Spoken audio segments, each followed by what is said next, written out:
Good afternoon. For the last month, it's been unfortunate that many of our most vulnerable residents have had the anxiety of not knowing whether their transportation is secure. But I am pleased today to announce that DDOT's paratransit service will continue at full strength into next year. The City of Detroit has just entered into emergency contracts with 4 more transportation providers. There will be full operations, 1,000 rides a day, continuously for the next 6 months, and that gives us time to put a permanent plan in place. Anybody that was concerned before, this issue has been resolved. Let me recap for you how we got here. DDOT some years ago contracted out its whole dial-a-ride on-demand service, what we call paratransit, to a company called Transdev. And that contract provided that Transdev did the scheduling, sent out the buses, handled the customer service, et cetera. It put DDOT in a really bad position. When customers were unhappy, DDOT wasn't finding out about it. The calls were going to Transdev, which was operating the service. The complaints people had about poor paratransit service were absolutely correct. And I was extremely angry about it. And in January, directed DDOT to change the structure. It made no sense to put our customer service and scheduling in the hands of a private company. And so I directed DDOT to bring those services in-house. Michael Oglesby and Michael Staley are here. They have done it. They have hired a full staff of people. In fact, you're going to get a chance to meet them. But what is going to happen starting December 30th, when you call the number, you're going to talk to a DDOT employee who's going to schedule you, is going to dispatch the buses, and if you have any complaints with rude drivers, late service, and the like, you'll be able to talk to DDOT staff. That was the first piece of it. Second, we said, let's go ahead and contract with the buses themselves, the people that give you the rides, because we will be in a situation where if any one of the transportation providers is providing poor service, the DDOT staff will know immediately, will reduce the rides of that company, and we'll be able to terminate them. We won't need to fool around. Any bad providers will be removed. DDOT followed that direction, followed the city's procurement ordinance, went out for bid. We got 4 responsive bidders. 1, People's Express, which City Council approved, and 3 others that City Council did not approve. And we ended up in a situation, unfortunately, where I think there was a lot of misinformation. There was anger out there at Transdev under the old system. It was justified. But under the new system, Transdev wasn't going to do the scheduling. Transdev wasn't going to do the customer service. Transdev wasn't going to bring you the buses. They had a peripheral support service for insurance and a couple other things for the people we were contracting with. But this has been, I don't even know how to explain this. But on November 17th, the federal government was extremely concerned about what they were seeing, and they sent a letter to the mayor and the council saying, if you do not approve this, you are in violation of the Americans with Disabilities Act. You're subject to Justice Department investigation and oversight. You're subject to the freezing of the bus service, all the bus money for the city of Detroit. And it never occurred to me that there would be any question. But you saw what happened 2 weeks ago, Tuesday. Council on a 4-4 vote failed to approve it, and then recessed until after next year, guaranteeing that there would be no bus service for 700 people a day. The federal government reacted exactly as you would expect, sent another letter and made it very clear the Justice Department was going to be in here very quickly. We were going to be back into consent order situations and the like. Fortunately, the city procurement ordinance has an emergency provision that allows the Office of Procurement to act without council approval when public exigencies require the immediate delivery of services. And so I made the determination that this is clearly a case where public exigencies require the immediate delivery of transportation service. And Sandra Stahl, and the Office of Procurement, working with Hassan Beydoun, our legal counsel, Michael Oglesby, and Michael Staley from DDOT, did a remarkable thing. The original bid process took 6 months. In 2 weeks, they set up a new system, lined up 4 providers, negotiated agreements, and today we have signed agreements with 4 new contractors: Mo Transportation, Big Star Transit, Checker Cab, and Delray United, in addition to the People's Express contract that City Council previously approved. We had to do a different structure because of the emergency nature, and we are just going to pay these companies $67 an hour to run the service. And we're going to do this for the next 6 months. So if the original contract had been approved, the 6 months would have cost us $4.7 million. At this emergency rate, it's going to cost us $5.8 million. It's going to be $1 million more. I felt that the security of our disabled community was worth it. The legal fees from fighting the Justice Department would have been well more than $1 million. And so we now have a contract in place. So here is what is going to happen. You are still going to dial the same phone number. It's going to be seamless from our client's standpoint, 313-208-7363. We've worked it out with AT&T and Transdev that phone number will ring at DDOT. DDOT staff will answer the phone. We're going to give you a chance to go and meet them. I think you're going to find a group of employees who Michael Staley's been training and are ready to take over in the next couple of weeks. But they are people who want to help you get where you need to get with as positive an experience as possible. I'm really pleased that we're bringing it in-house. There may be a few weeks of learning curve, but when you call, you will get booked in your appointment. They will dispatch one of the 5 companies. Every week, there will be a performance report on each of the 5 companies, on on-time performance, on any customer satisfaction issues. We will have those report cards out to those companies. If any of the companies operates in a substandard way, we will give them a brief period of time to improve it. And if they don't improve it, we'll move their rides to the companies who are delivering service. This puts DDOT in charge of the quality of the service. And I'm very confident as we get into February, March, April, and we're going to get a chance to hear from one of the riders who just told me her stories. I don't have any excuse for the poor performance you've gotten in the past.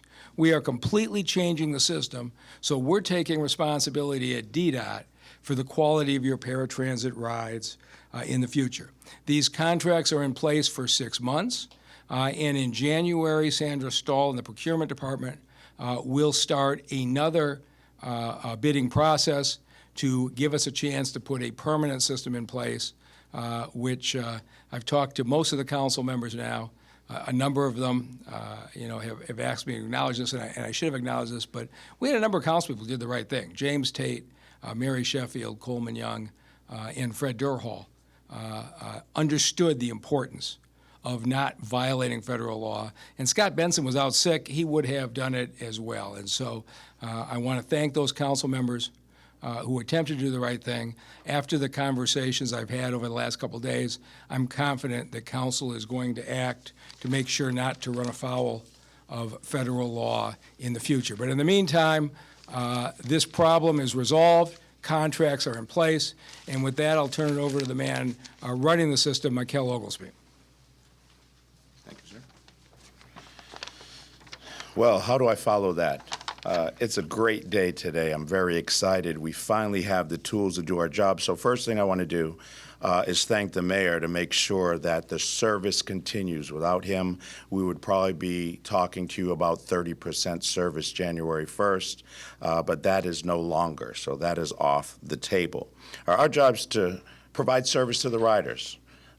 And we made a promise some time ago that we were going to not only change the format that paratransit was set up with currently, but we're also going to enhance the rider's experience. I stand behind it, and I will tell you that service will get better. There's one thing I can guarantee that you'll notice January 1st is that customer service, just that portion, will instantly get better the second you flip the switch. And you're going to see why once we go down, if you'd like, and talk to some of them. So we started this plan a year ago. We knew which way we wanted to go. We followed the process, we respected the process, and we got to a point where we were at a standstill again. Like I said, the mayor stepped in and made it happen. I can assure the Federal Transportation Administration that service will continue. And we promised reliability is going to be better. There'll be immediate impact, like I said, in customer service. It's going to be a little bumpy at first because of the way that we're transitioning, but we will have full service out there, and that's the most important thing. After 6 months, I'm excited that once the RFP results are in and we move forward with what we're going to do with the remaining 70% on a long-term basis, we will continue to enhance. We will continue to look for other ways to provide better transportation. We're going to look at every option that's out there to provide a premier experience that Detroit has not seen. And I stand behind it. With that, I brought on board a person who can assist in doing this. As a matter of fact, he's done a few startups, and he's been doing this for, about, I won't date you, 36 years.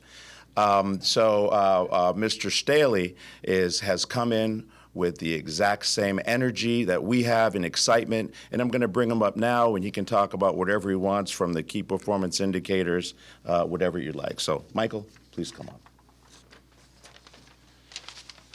Good afternoon. Thank you, Mayor Duggan and Mr. Oglesby.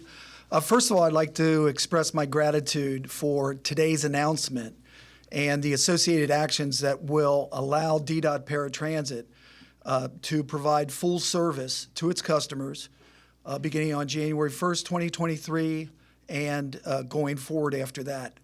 Anyone who's paid attention to the recent developments regarding paratransit is acutely aware of the fact that the new service model that was designed by the city through DDOT has a remarkably robust quality assurance process, much more so than the one that's in place today.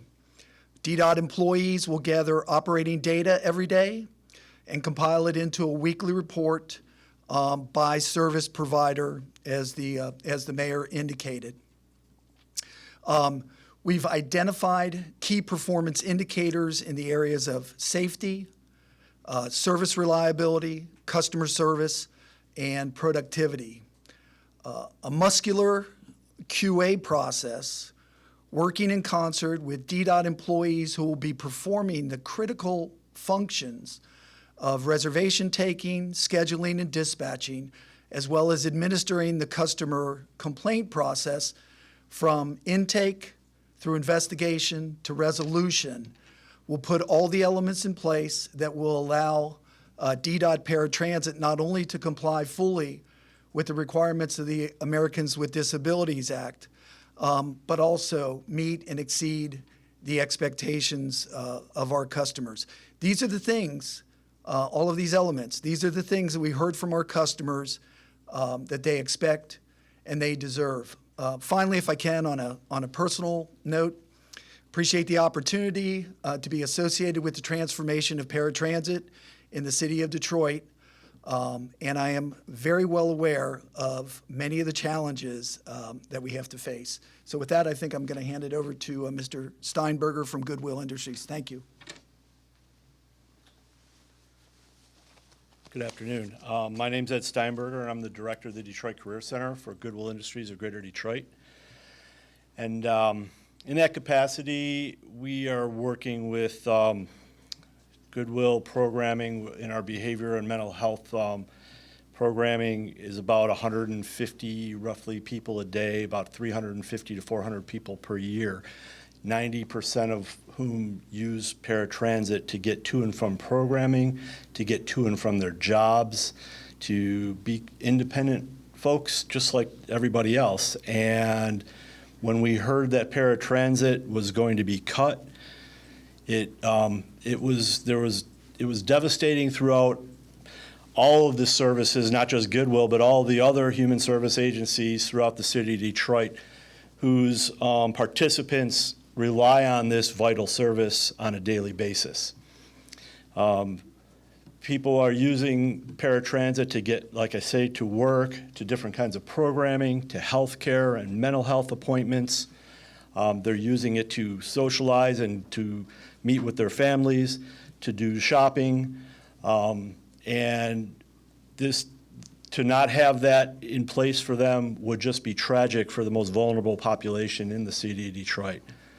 So I really want to thank the mayor and the mayor's office and his staff for putting in place this emergency operation. I really didn't know anything about how this was going to work until today, so all the things that I'm hearing sound really wonderful because the service before did have a lot of issues, and so we're looking forward to how the service is going to be going forward. And with that, I'm going to introduce you to Tatiana Floyd, who is an employee at Goodwill, who has gone through Goodwill programming and who is qualified to and uses paratransit every day to get to and from work and to do other things in her life, and helps her to be the independent person that she is. Thank you.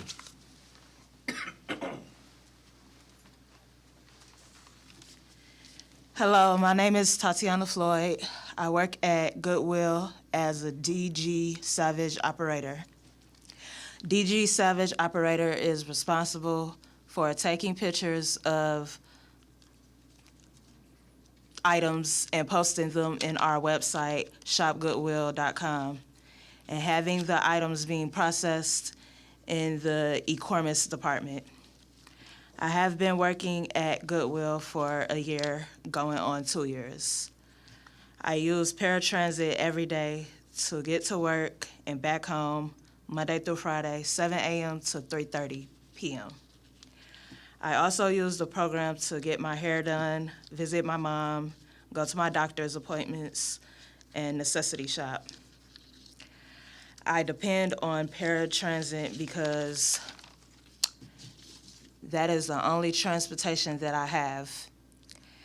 If people were to cut paratransit services, some people would have to take the bus, and some people don't know how to catch the bus. My life would change dramatically because I would not be able to work, attend my doctor's appointments, and attend my hair appointments. In conclusion, I would like to thank Mayor Duggan and DDOT for working so hard to make sure that myself and others that use the program will not be left without the service in 2023. Thank you. So Detroiters like Tatiana deserve to know the bus is going to show up on time.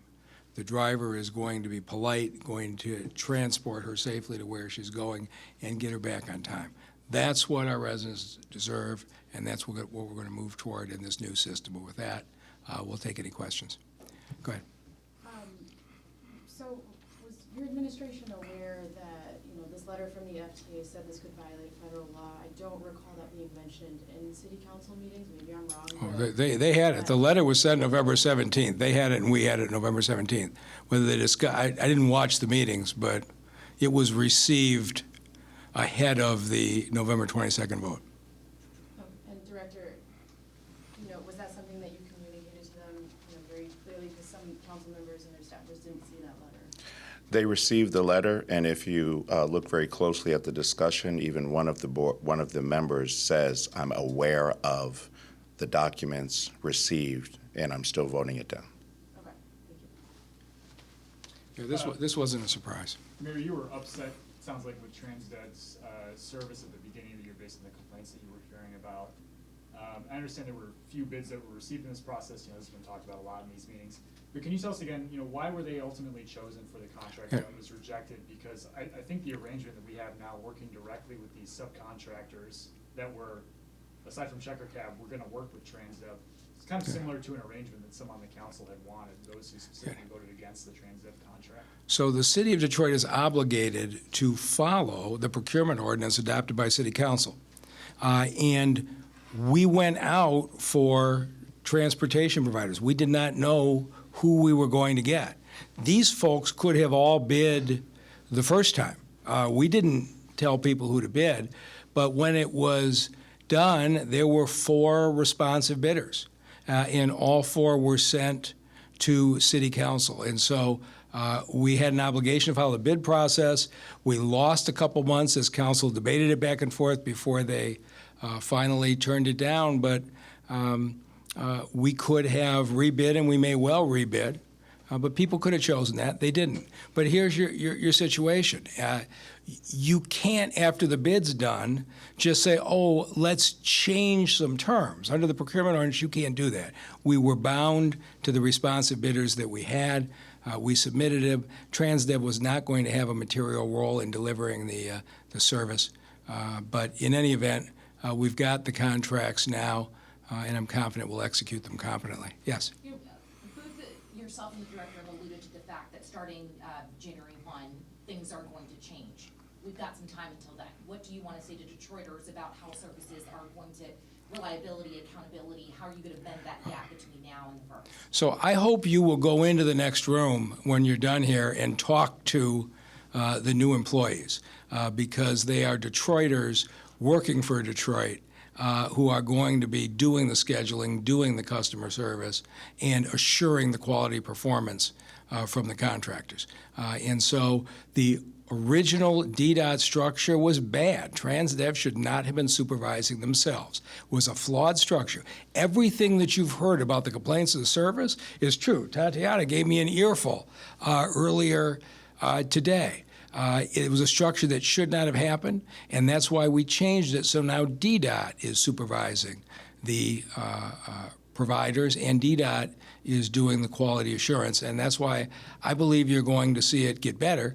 We can make changes here if there's a problem, but this is the right structure to have quality control and customer service under the hands of DDOT. Can I ask one more question, Mayor? As the leader of this city, I mean, we're having a conversation about disability that we don't have about able-to communities.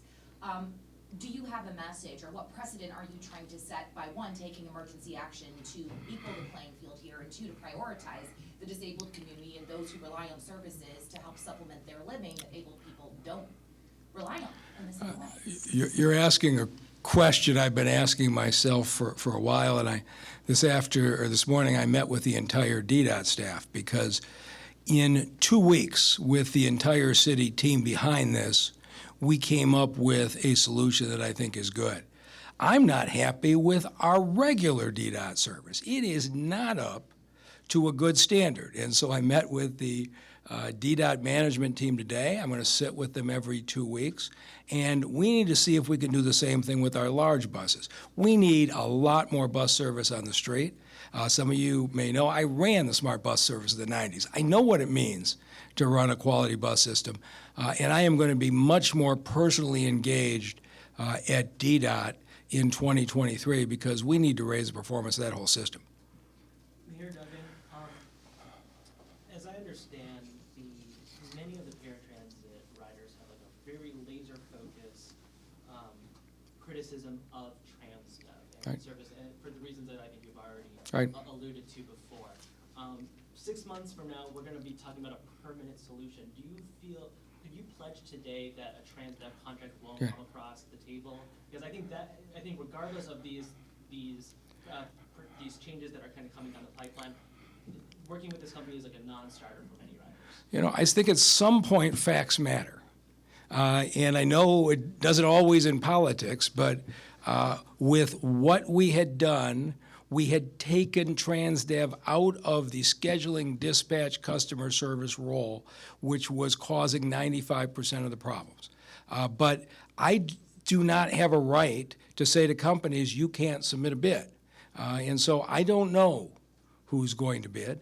one of the criteria of the bid is going to be delivering bus service. But again, I would point out, TransDev was never going to operate the buses. They were providing peripheral services to the bus operators. My guess is after 6 months of these operators dealing directly with us, I can't predict who they will bid with, but I can tell you the city of Detroit is going to honor the procurement ordinance, and people are entitled to bid.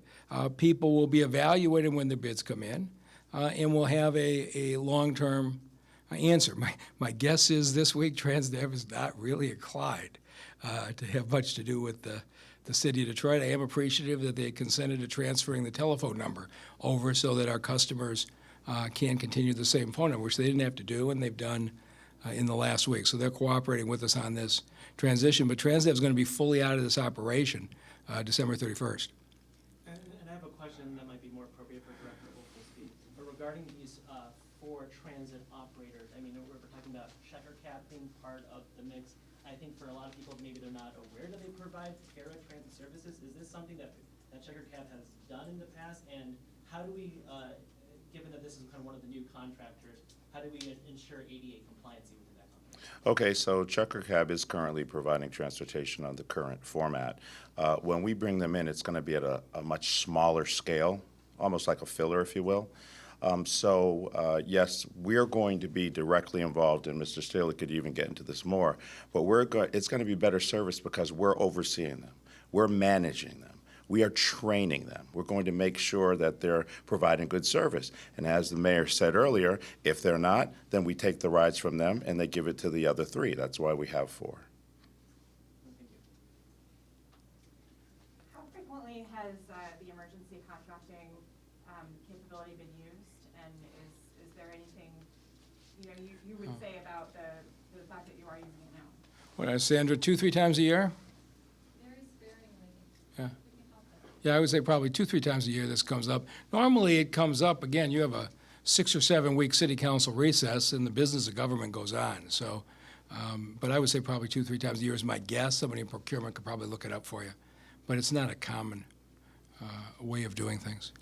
Was that emergency process, essential in speeding up getting this contract approved within 2 weeks? Or I guess I'm interested in what exactly was done to get this across the table faster, given that the last time it was 6 months, we were concerned about how quickly another deal could be struck, and why council doesn't get approval on this. Well, council's not in to get approval, and we have to have service up and running January 1. But I don't know how to describe it to you. The group has been gathered in my office 2 and 3 times a day. We reached out to multiple providers. We proposed different arrangements, and we're really lucky to have Michael Staley, who's run a lot of this stuff. But it was his idea. Why don't we just pay him per hour? And our goal was, can we get signed contracts for 1,000 rides a day to go seamlessly by January 1st. And so between Sandra Stoll and procurement, they talked to multiple companies who had enough vehicles, who had enough drivers. There was no way in the world. I'm going to have to answer to Dawn Eisen, our U.S. Attorney, this afternoon. There was no way in the world. I was telling the U.S. Attorney we were going to be below 1,000 rides January 1st. And so Michael and the team, and the procurement team, negotiated it. They texted me every time they got ink on a page from the next contractor. Last night, they texted me that they had ink on the page for the 4th contractor, which is when we went ahead and scheduled this, is when we had signed contract. It is amazing what Sandra and Michael and the team did around the clock in 2 weeks. And I have to say, the providers, can you imagine? We got them on the phone and said, here's what we're thinking. How many buses do you have? How many drivers do you have? What can you have up and running January 1? Some of them said, if you give us till March. I said, no, we don't have till March. And so I'm just really proud of the way the city team did this. I would not have believed we could pull this off in 2 weeks. Just as a follow-up there, did you talk with the council president about whether they could schedule a special session? Because it sounded like they were interested in doing that. Why not give them the opportunity? Again, an emergency contract means you don't go through the normal bid process. So the emergency contract does not require council approval. So there was no reason to have that discussion. There may be another issue where council schedules session next week. where we're back to working together. But on this one, I wanted the Justice Department not in here, and we did what we had to do to keep them satisfied. Yes. Can I just add something real quick? Here, Mike, come on. Michael. Come on. I would just add 3 elements. No sleep, 14-hour days, and something I've never experienced in the 10 transitions I've done before, text messages on almost an hourly basis from the mayor of a major American city. The text messages are better than the phone calls. So go ahead, Sarah, you had a question? Yes. So let's say we're in the same situation in 6 months. What, We won't be. okay. Can I ask what portion of federal funding was at stake here through DDOT's budget? What portion is? I don't know, what do they give us, $100 million a year? It's a huge Yeah. number. Yeah, they did. They Or do. They never gave us a specific threat, but they have enough that they didn't really need to. Yeah. Yes. Can you speak to why this wasn't under city oversight previously? Why was it? I don't have a good answer for that. I think DDOT, I ran SMART for 4 years. SMART runs one of the best paratransit operations in America. They have to, because they have so few main lines that the seniors and handicapped really rely on SMART's paratransit service. I've always been surprised that DDOT has not placed the same priority in the management of paratransit service. But I can tell you that's about to change. I don't have any excuse for it before, but I know what first-class paratransit service looks like. Michael Staley knows what first-class paratransit service looks like, and we are going to have first-class paratransit service in the city of Detroit going forward. I know a lot of riders that I spoke with envision a future where paratransit is brought in-house at DDOT, and I know that this has been a conversation that previous council members have had, current session. Is that a viable option? Is that something that you're entertaining? We're going to evaluate that. As I said, when I was at SMART, we ran the whole thing in-house. Our drivers of our buses were SMART employees. It's one model. It's possible you could have a blended model. There's one more thing I'd like to see, and I know that this is going to be a high priority for Mr. Staley, is I don't know why you got to call 24 hours ahead of time. I'd like to have a same-day option. So Tatiana, how would that be? To have a same-day option to make a schedule, right? That would be great. And so I'm hoping in the next 6 to 12 months that Michael's going to have a same-day option. We're already talking about that. So you're going to see there was no reason that we had to have this dispute. This thing was on a curve to be done a lot better. But we're going to be judged on how we do going forward. And I think you're going to see in 6 months not just an enhancement of the current system, but if you're not familiar with it today, you have to make your appointment 24 hours to 14 days ahead of time. If something happens that day, you need to go to the doctor. DDOT paratransit is not available to you. I'd love to see a same-day option for our clients, and I'm confident we're going to get to that in the future. Anything else? All right, Michael, you want to talk about what we're going to do next? Downstairs, we have our first class of new hires for the DDOT Paratransit Call Center, and they've been in training. This is their 3rd week of training. They will continue to train until we begin to take phone calls on the 30th of December at 8 o'clock in the morning. So they're in training right now. They probably are looking at, we had EcoLane, which is the scheduling software company, was in last week doing real intensive on-site training. They left us with some training videos from their time on-site, and they're probably downstairs right now looking at reviewing one of those training videos. All right, so everybody like to go with Michael and talk to the folks are welcome, and thank you all for being here.